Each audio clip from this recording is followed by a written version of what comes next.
A very good evening, everybody. Welcome back. At the outside, apologies for the low energy sounding voice. Trust me, the energies aren't low. It's just my voice. Some pathological and medical reasons, my voice is a little low. I'll be speaking a little softly today, but trust me, the energy levels and the motivation levels are as high as ever to be with you and to impart all the little knowledge that we have so that you can leverage upon that and make a success of your career. Having said that, I'll try to keep my banter to the minimum, and I'll request Sharath to quickly introduce the topic first, network analytics, its importance, maybe briefly for about a couple of minutes, and then touch upon briefly about the hyperparameters which assist us or help us to improve or increase the effectiveness of the networking or the network analytics. Over to you, Sharath. Thank you, Nitin. Yep, you need to give some rest to your voice. I'll take it over. Good evening, everyone. Thank you, and welcome back to the session. Thank you for showering your love continuously and learning things along with us, and trying to upskill yourself for your careers is awesome. And while you do so, try to enjoy, and also please do share your constructive feedback so that we can improve from what we are doing from this level to the next level. And let me jump into today's topic. Today's topic, we will be discussing about network analytics. Like recommendation engine, network analytics itself is again a separate ocean in itself. And predominantly, we need to try and understand network with respect to interconnected entities. And whenever we talk about network analysis, we always talk about vertices and edges. And we also use network analytics in GIS. We also basically call the geospatial analytics. And in that, we have basically interconnected entities over physical objects. You can talk about Google Maps, for example, right? Open networks. Various other open source platforms where the maps are connected, right? All these things are based on network analysis. When we talk about network analytics, the first thing that you need to remember is network route optimization, right? It is widely applicable in transit analytics. It is widely applicable, and so on and so forth. The most important library with respect to network analytics is Network-X in Python. Network-X is a package which will allow us to do a lot of manipulations on the complex networks that we basically have. Graphs, multi-graphs, various algorithms with respect to analyzing these graphs. You can also read the data from images, from XML data points, right? All these things basically are part of your analysis of networks. And let's jump into the topic. The networks basically allow us to give some weightage with respect to the nodes. And this weightage is directly proportional to the number of connections that these nodes contain. And it is heavily used in marketing area as well, marketing analytics. So let's not wait. Let's jump into the subject and try and learn more about what exactly is network analytics all about. Now, let me also ask Bharani to share his views with respect to network analytics. What are the important aspects that we need to look into this? Sure, Sharath. Thank you so much. And hello, everyone, and welcome to the session. It's truly an honor to interact with you all virtually and share our experiences. if it is going to help you even to an extent of 1%, then we'll be extremely happy for the effort that we are investing in. Nitin, Sharath, and me putting in our efforts would mean a lot, right? Given our busy schedule, we are trying to pull off time just to ensure that we give you more knowledge, and the end goal is clear. You all need to get a job at the end of the day, right? Hence these interview preparation sessions, and these will go on. This would probably go on endlessly for, until infinity, I'm guessing. Okay. So network analytics is extremely helpful when it comes to analyzing graph data. Everything else, all the algorithms that we have discussed until now as part of our interview preparation session was all channeled towards analyzing cross-sectional data or tabular data, data which is in a nice structured manner in rows and columns. However, the moment we have graph data, our analysis changes significantly. Okay, let me also share my screen here. And these are a few things that I've put together so that it might help you. Let me also invoke my scribbling pen.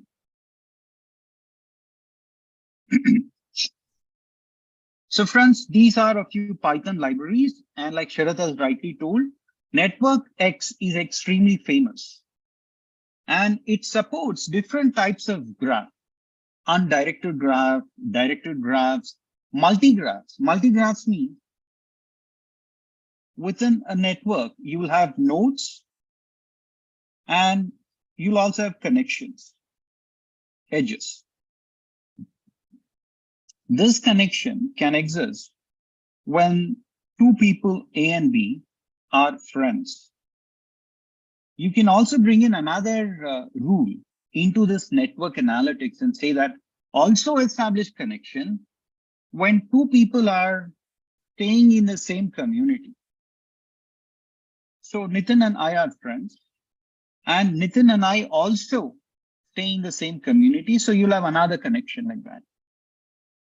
And Nitin and I are also colleagues. So you'll have another connection, yet another connection. So this is called as multigraph. When two nodes are connected based on different rules, you'll also have directed multigraphs, weighted graphs. For how many years were I and Nitin friends? If we were friends for more number of years, this particular edge will be thicker. If we are friends for only small duration, it'll be thinner. So, all these kind of graphs are supported by NetworkX. Alongside that, we also have iGraph, we have Graph Tool, we have Network IT, Network Kit, basically. And then Graph Wiz. All of these are used for constructing, measuring, and drawing complex networks. Networks of what? Communication system. Take any telecom company, telecom provider, or internet service provider. So what do you think will happen? There'll be a lot of cables. And you can say that from one point to another, one tower, telecom tower, another telecom tower. How are you going to establish the connection between these two? If there is a connection, you can, draw an edge like that. And think about huge number of, telecom towers which we have, and the kind of connections that we have, either wired or wireless, doesn't matter, but it's a network. Transportation systems. If you look at the railway system, you'll have a lot of trains traveling from one source to another, destination, from source to destination. And then if a vehicle is, traveling from one location to another, you put a connection. It could be rail network, it could be road network, it can be, airline network, so on and so forth. Internet system, electric grid. Water systems, how are you supplying water? If a government department is supplying water from one location to another, then, all those things can be brought in.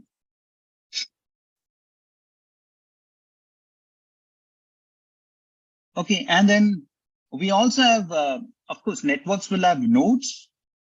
you have to define what is a node. You then also have to define what is an edge. When do you establish that connection? And attributes. Attributes meaning, when do you establish this connection? What is a rational? Sorry, not just connection. What is the thickness of that, for instance? Like I've given you an example of Nitin and I. If we are friends for more number of years, that would be thicker. And then we also have biological networks like food items. If you look at hotel management, they extensively work on what food should be served with what other food, right? When you look at biology, then protein interactions. If you look at disease, how does it become an epidemic from one person to another when disease is getting transmitted? How? Right? Financial transactions, corporate partnerships, international trade, even in market basket analysis, social network, social media network, right? Some kind of cultural network. If you have religious scriptures, such as Mahabharata, for example, you have far too many characters, right? And then just to remember those characters is very difficult. And who is connected to whom? Who is on the side of Pandavas? Who is on the side of Kauravas, for instance? That's extremely difficult to, read once and remember. So if you can represent that as a network, it becomes very easy, right, to remember. Yep. So this is what I had to get this discussion moving. Thank you. I need to add more points from where you left. There's this one specific point that I want to also show and talk about it. The network analytics is very prominent once it started, right? So of course, we call it as geospatial analytics also. The different name you can see. One of the very good example is the US 2012 elections campaign. The results were completely against Barack Obama in those elections, and a lot of people were trying to predict who was winning. When the geospatial specific details were added, that is when the actual predictions came into picture. And right, only one person was able to showcase that Barack Obama is going to win that particular campaign. This was a very interesting example. You might also want to go through these right, details in the Wikipedia, which is available, friends. So all this while we were only looking at the previous historical data and then try to get the predictions done. But when the location specific details were added, that is when the actual explanation of the true winner was able to explain. The model was able to explain only then. So this is another very good example that you might want to understand. And when I talk about the applications, right? Barney rightly said, the analytics is applied in various domains, right? So these are very important areas where you can talk about how these network analytics can be implemented. And I also want to add one more very important point we generally talk about is the community detection. There are algorithms which are specifically used for community detections. Extremely helpful in tapping the terrorist organization related activities, or trying to capture the fraudsters in telecommunication industry specifically, or even for that matter, the banking sector is using this particular strategy to capture the defaulters. This is based on a very simple logic. I'll try to explain this. Let's say we have this person who has taken a loan. Okay, customer who has taken a loan, and this person is defaulting now. Now, we do have the credentials, the person's details, like their address, phone numbers, and all those things. But if the customer is deciding to default, obviously he will move on from those details, right? So the phone number will be changed, the address will be changed. So we'll not be able to catch hold of that particular person. Now, how do we actually try and identify this particular this individual, and how do we catch hold of that person to retrieve the loan amount? So the idea is try and look at historical data of the, let's say, the phone number that we have, right? So connect with the telecommunication industry, identify what is the outgoing calls that this person was making using that previous phone number. So we will get the details, right? These are the various numbers that the person was frequently connecting to, like probably his wife, his family members, his close friends, office, etc., etc. Now, once this person has switched off the phone number, removed the SIM, we will not be able to catch hold of that person. So how do I get this particular person? So what we do is we will try and capture the incoming calls for these phone numbers and then try to see if you have any SIM from which the calls are going to this particular number, the numbers, right? So if the person who is the fraudster is changing the number, doesn't mean that all the people who that person is trying to connect will also change, right? So these numbers will be consistent. So if we can draw this kind of a mapping, then we will be able to identify the similarity here, right, in the networks. I mean, this is also a network connections. So using this information, we will be able to track and identify who that particular individual is who is using this particular SIM. And this way we can try and catch hold of that fraudster. This is one of the very interesting application of network analytics, and this is also called as community detection, logic. Community detection algorithms are there. There are fast greedy algorithms, leading eigenvectors, and edge betweenness algorithms. Network analytics is, as I explained, is itself a very big subject, and one of the very, very important question or point that we need to remember is it is compute heavy. Computationally, it becomes very heavy. And we have the Spark programming language, right? It's a framework, Spark framework, which works on distributed environment, cluster of computers, to work with network related data, right? And network analytics to be performed.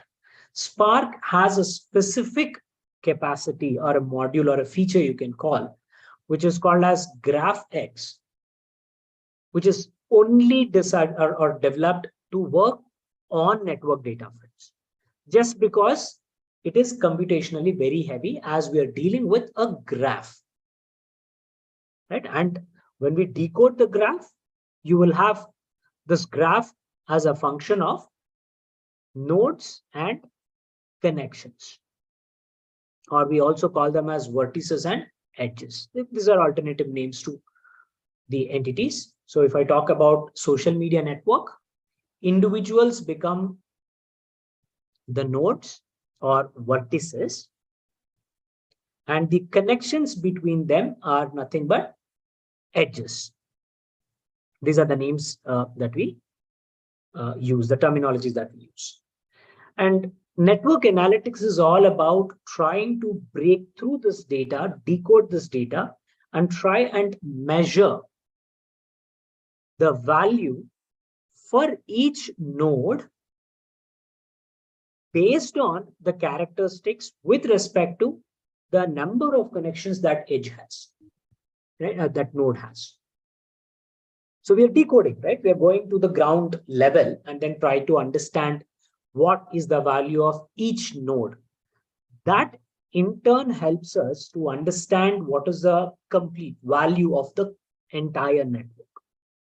Which group is more powerful or has more value. Now, this is one of the very, very interesting and important topic. And to all my students, right? I ask them to very closely keep updating your LinkedIn profile and build your network so that you also get good value. And when your interviewer is looking at your LinkedIn profile, they will get a very good impression if you have all the connections pointing to either data scientists or data analysts or right organizations which deal with these machine learning related activities. So it gives you a value, right? So that is very, very important. So this is some insights from my side for network analytics. Thank you so much, Sharat and Barney. And also, I appreciate you taking the lead and, preventing me from speaking much. Thank you about that. Yeah, we have a couple of questions here. Barney, would you like to take them?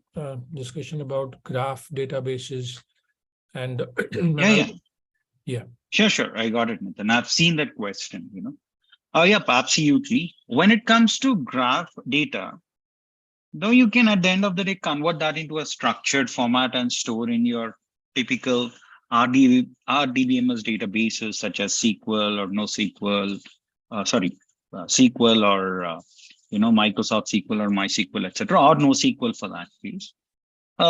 It is advisable that we store the data in some graph database. When it comes to graph database, while you have a lot of databases such as from Microsoft, you have Trinity, and then you have Infinity Graphs. Twitter is trending a lot thanks to Elon Musk. But then Flock database, FlockDB is what they use. Then we have Allegro Graph, so on and so forth. Having said that, you can use any of these Orient database, Affinity database. There are a bunch of databases. Neo4j is something which people use extensively. Neo4j. Okay, that's something which people prefer significantly. This is with respect to the databases, of course, but there's a lot of business logic which goes into it on why do you want to use and which database do you want to use, such as performance, is it flexible or not? What is the learning curve of the resources that you have? You need to look into all these aspects. Okay. Then, with respect to the algorithms, hope that question is addressed to, our friend has asked that question. Hopefully, I was able to answer that. Having said that, when it comes to algorithms, there are a lot of algorithms. For example, to understand the importance of the node, different nodes you have, and for edges also, if you want to understand the importance, there are a lot of centrality algorithms which exist. And one such very important algorithm is called as page rank algorithm. Usually it is called as Google page rank algorithm. Okay, so that's one algorithm which people extensively used. And also, we have other centrality based algorithms, like you have degree centrality, you have in degree, out degree, betweenness, you have closeness, you have eigenvalue, so on and so forth. And Sharath has already explained about a few of the community detection algorithms which exist, right? So when it comes to community detection, we have component algorithms. There is something called as Lawayne algorithm. Then you have something called as label propagation algorithm. There are a bunch of algorithms which exist to visualize the community. These are all in addition to what Sharath has already spoken about. And also, when it comes to link prediction, there's an algorithm which can help you with link prediction. And link prediction is the only thing which is part of your supervised learning part. And you can think about what who are the various people between whom there can be a connection. If you think about LinkedIn or Facebook or any of the social media platforms, they will recommend you, right? So they will say that, hey, these are the friends or people on the social network with whom you might want to connect. Because given your network, we believe that you can be connected to these set of folks. So that's called as link prediction. There is also egocentric, centrality measure. Then we have something called as diffusion centrality, which is also used in terms of predicting on who are the right people whom you need to choose to market your product such that it does not just reach many people, but it also diffuses. You think about, for instance, rumors spread like wildfire, right? So even with respect to network, you'll have certain nodes which have a lot of rumor built into them, right? Diffusion centrality. That means if that person communicates or informs about your product probably to the other person also would diffuse that information further, and it would percolate. It would percolate to a very great extent. And this is exactly what people look at to figure out whether you are a person who can be used for marketing or not. This is called as influencer marketing for that case. Right, so yep, these are a few algorithms which exist. And to answer you precisely, Neo4j, that's the database which people extensively try to use when it comes to dealing with graph data. Yeah, over to you. Thank you so much, Bernie. Yeah, a lot of content has flown in suddenly. Not suddenly, this entire session, I feel the amount of content that Sharath has spoken and yourself has spoken, and true to the spirit of, or the word that Sharath used, it is an ocean. And I think we have barely scratched the surface as far as the application and the various things that we can do with network analytics is there. So yeah, on that note, we'll call it a wrap. Sharath, anything, any tidbits you'd like to share in the last couple of minutes before we wrap up regarding your experiences? Yes, we've had limited success with network analytics based projects because of, like you said, compute heavy requirements. But anything that you would like to share to our participants? Nitin, even before that, why don't you explain about the TrueJet project which you have spearheaded? So that company is defunct, that's a second story. You might want to talk about the new route which TrueJet has started, thanks to your work that you have done. Okay. Maybe. Yeah. So TrueJet Airlines is a South India based LCC, low cost carrier. They are of course on the way down now, but we had an opportunity to work for them, and they were interested. They were operating on the hub and spoke model. So they basically had two hubs. One was based out of Hyderabad and the other was based out of Ahmedabad. And they wanted to optimize it. These hub and spoke, these two hubs were pretty far apart, and they were not able to, connect these two hubs. So they wanted some route in between the two. They wanted a stop in between the two hubs where they'll be able to have the aircraft rotation more effectively. So there was one hub, they had about 3-4 routes, 1 or 2 aircrafts operating here. There was another hub far away, 2 or 3 locations, 2 aircrafts operating there. So there were instances where one particular aircraft or this particular hub's aircraft was extensively loaded, and the Ahmedabad hub's aircrafts were not that loaded.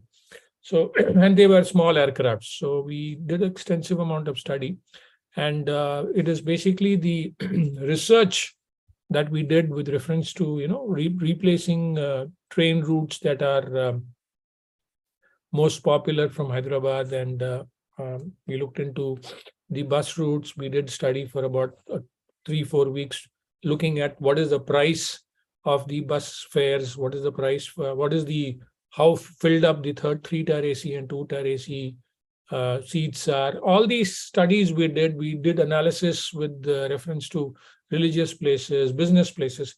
I mean, if you look at the research that we had done, you couldn't really put a finger as to where is the machine learning and where is the, a more of a business kind of a research. There was no distinction.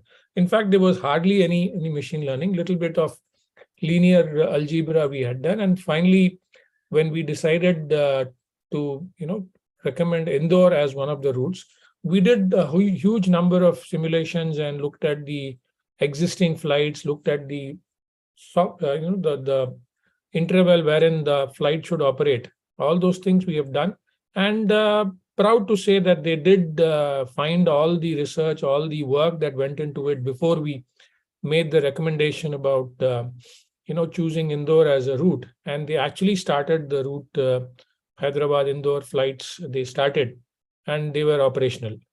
The flip side to that is, after operating it for about less than a year, COVID came in, and that was the end of it. So yeah. So the takeaway for me as part of that project is research, enormous amount of research, and it need not be related to core machine learning or coding or optimization algorithms, nothing like that. It need not be that. It can be simply a paper that you are doing for your college. That is also an essential aspect of a data scientist's life. Yeah, that's my take. So I think we've exceeded by a couple of minutes, and thank you so much, friends, for having joined. And we would definitely be thrilled if the numbers could double, triple, quadruple over the days to come. Get in your friends to join and help us also grow. And yeah, keep attending these sessions. Have a great day ahead and a great day tomorrow.